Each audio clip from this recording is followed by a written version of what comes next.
بسم اللہ الرحمن الرحیم۔ بریکنگ آلویز کے ساتھ میں ہوں عذرا فیصل۔ امید ہے آپ جہاں بھی ہوں گے خیریت سے ہوں گے۔ عمران خان نے army chief general Asim Munir کو تیسرا خط بھیجنے کا فیصلہ کیا ہے، جس میں 6 نکات شامل ہوں گے، جن میں ڈیپ اسٹرکچرل ریفارمز اور جمہوریت کو نقصان پہنچانے والی حکومتی پالیسیوں پر بات ہوگی۔ فیصل چودھری کے مطابق عمران خان نے خط کے مندرجات پارٹی رہنماؤں کو نوٹ کروا دیے ہیں۔ اس سے قبل عمران خان نے کہا تھا کہ انہوں نے پہلے 2 خطوط اس لیے لکھے کیونکہ جمہوری راستے بند ہو چکے تھے، سینسرشپ اور سوشل میڈیا پر پابندیاں عائد تھیں۔ انہوں نے 8 فروری کے انتخابات اور پی ٹی آئی کارکنوں کی گرفتاریوں پر بھی تحفظات کا اظہار کیا تھا۔ عمران خان کا کہنا تھا کہ پاکستان کی جمہوریت ختم ہو چکی ہے، عدلیہ کمزور ہو چکی ہے اور پارلیمنٹ غیر فعال ہے۔ عمران خان کی جانب سے آرمی چیف کو تیسرا خط بھیجنے کا فیصلہ ایک اور اہم پیش رفت ہے۔ ان کا یہ اقدام اس بات کا ثبوت ہے کہ وہ جمہوری اصلاحات، قانون کی حکمرانی اور اداروں کی بہتری کے لیے آواز بلند کر رہے ہیں۔ خط میں شامل نکات جیسے کہ ڈیپ اسٹرکچرل ریفارمز اور جمہوریت کو نقصان پہنچانے والی پالیسیوں پر تنقید سے یہ لگتا ہے کہ عمران خان ملک میں اصلاحات چاہتے ہیں۔ وہ چاہتے ہیں کہ ملک میں آئین کی پاسداری اور شفافیت کو فروغ دیا جائے، اور عمران خان اب بھی مذاکرات کے ذریعے کسی حل تک پہنچنا چاہتے ہیں۔ اختلافات کے باوجود وہ بات چیت کے امکانات ختم نہیں کر رہے، جو کہ ان کا ایک دانشمندانہ فیصلہ ہے۔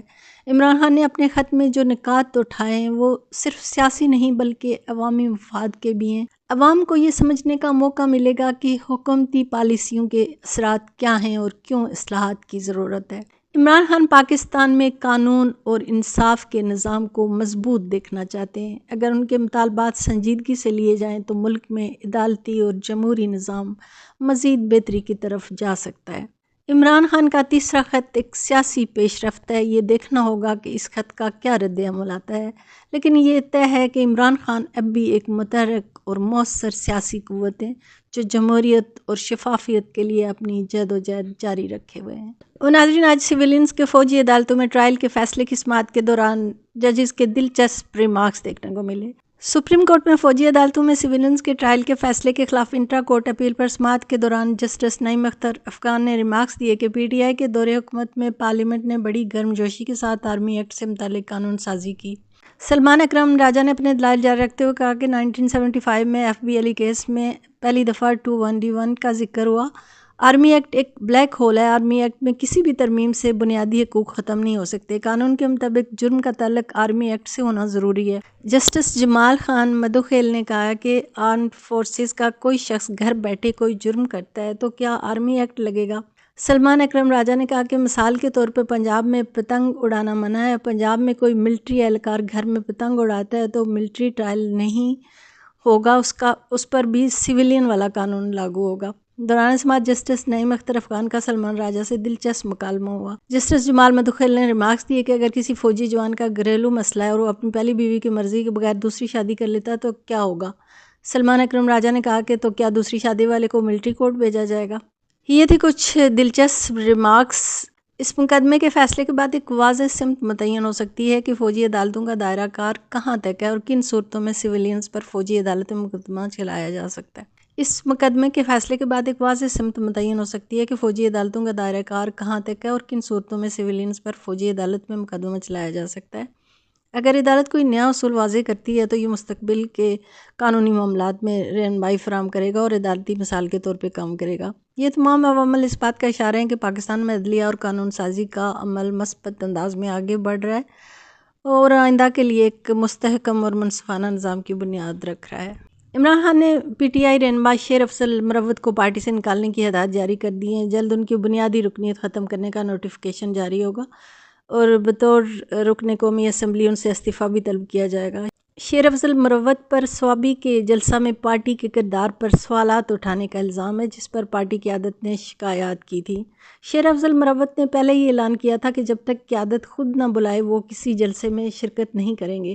سوابی کے جلسے میں انہیں سٹیج پر جگہ نہیں دی گئی تھی، لیکن وزیر اعلیٰ خیبر پختونخوا علی امین گنڈاپور نے انہیں مائک دے کر مختصر خطاب کا موقع دیا تھا، جس میں انہوں نے شکوہ کیا کہ برے وقت میں کام آنے والے لوگ اچھے وقت میں خاموش کروا دیے جاتے ہیں۔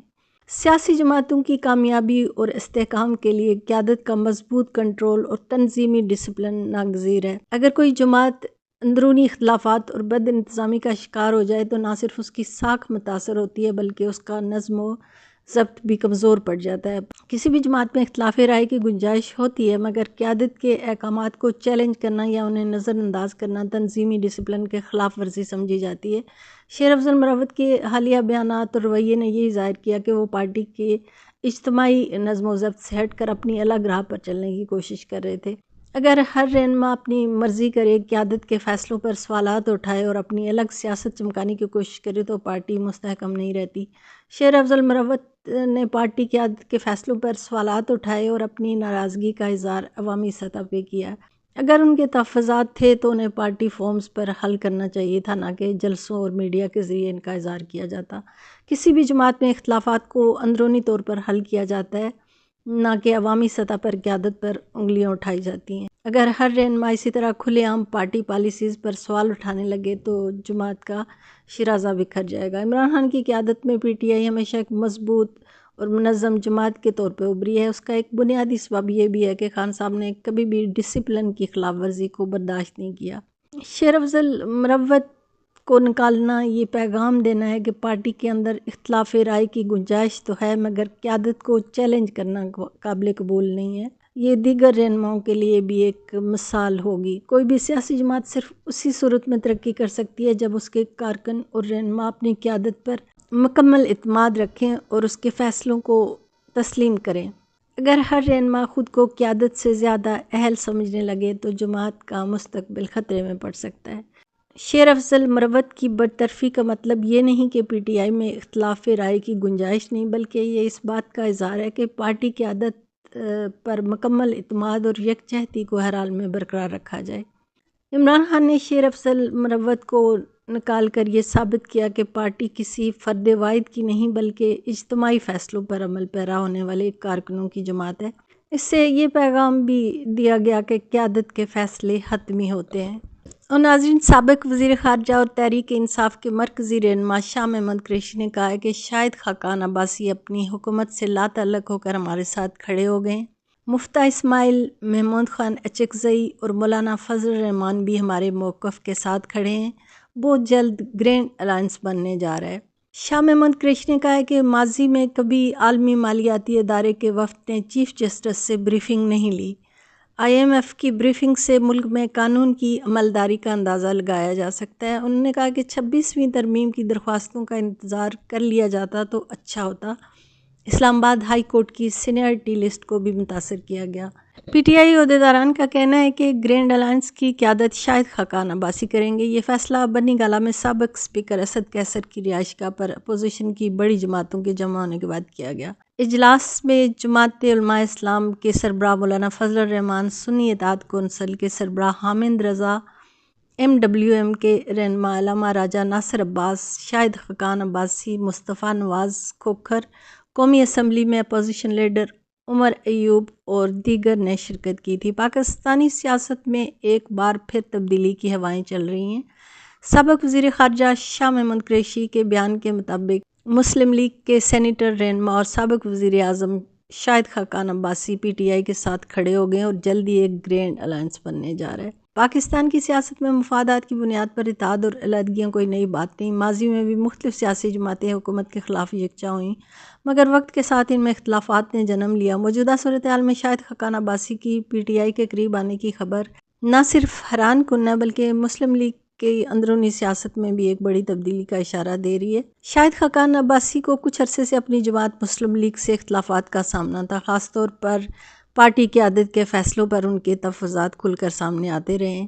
دوسری جانب محمود خان اچکزئی اور مفتیٰ اسماعیل جیسے افراد بھی حکومت پر تنقید کرتے رہے ہیں۔ ایسے میں ان رہنماؤں کا پی ٹی آئی کے ساتھ کھڑا ہونا ایک نئی سیاسی حکمت عملی کی طرف اشارہ کر رہا ہے، جس کا مقصد حکومت پر دباؤ ڈالنا اور آنے والے انتخابات میں خود کو ایک مضبوط اپوزیشن کے طور پہ پیش کرنا ہو سکتا ہے۔ اگر واقعی یہ گرینڈ الائنس بن جاتا ہے تو یہ حکومت کے لیے مشکلات پیدا کر سکتا ہے، خاص طور پر اس وقت جب معاشی بحران، مہنگائی، آئی ایم ایف کے سخت شرائط جیسے مسائل پہلے ہی حکومت کے لیے چیلنج بنے ہوئے ہیں۔ سوال یہ ہے کہ کیا یہ تمام رہنما واقعی ایک دوسرے کے ساتھ دیر پا چل سکیں گے؟ سیاست میں ایسے کئی مواقع آتے ہیں جب حکومت مخالف اتحاد بنتے ہیں، مگر ذاتی مفادات اور نظریاتی اختلافات کی وجہ سے وہ زیادہ عرصے تک قائم نہیں رہ سکتے۔ پی ٹی آئی کی جانب سے مولانا فضل الرحمان اور مصطفیٰ نواز کھوکھر کو بھی اس اتحاد کا حصہ بنانے کی کوشش کی جا رہی ہے، لیکن ان کی شمولیت یقینی نہیں ہے۔ مولانا فضل الرحمان ماضی میں پی ٹی آئی کے سخت مخالف رہے ہیں، جبکہ مصطفیٰ نواز کھوکھر ایک آزاد سیاسی موقف رکھتے ہیں۔ یہ کہنا قبل از وقت ہوگا کہ یہ گرینڈ الائنس حکومت کے لیے کوئی بڑا خطرہ ثابت ہوگا یا نہیں۔ اگر یہ اتحاد مضبوط بنیادوں پر قائم رہتا ہے اور عوامی حمایت حاصل کرنے میں کامیاب ہوتا ہے تو یہ آنے والے انتخابات میں ایک بڑا کردار ادا کر سکتا ہے۔ یہ نیا اتحاد بھی وقت کی آزمائش سے گزرے بغیر کامیاب نہیں ہو سکتا۔ اگر اس اتحاد کو مضبوط رکھنا ہے تو اسے عوامی مسائل کے حل کے لیے کوئی واضح لائحہ عمل پیش کرنا ہوگا، ورنہ یہ بھی ماضی کے دیگر سیاسی اتحادوں کی طرح تاریخ کا حصہ بن جائے گا۔ اجازت چاہوں گی، ویڈیو پسند آئی ہو تو سبسکرائب ضرور کیجیے گا۔ جہاں رہیں خوش رہیں، اللہ نگہبان، پاکستان زندہ باد۔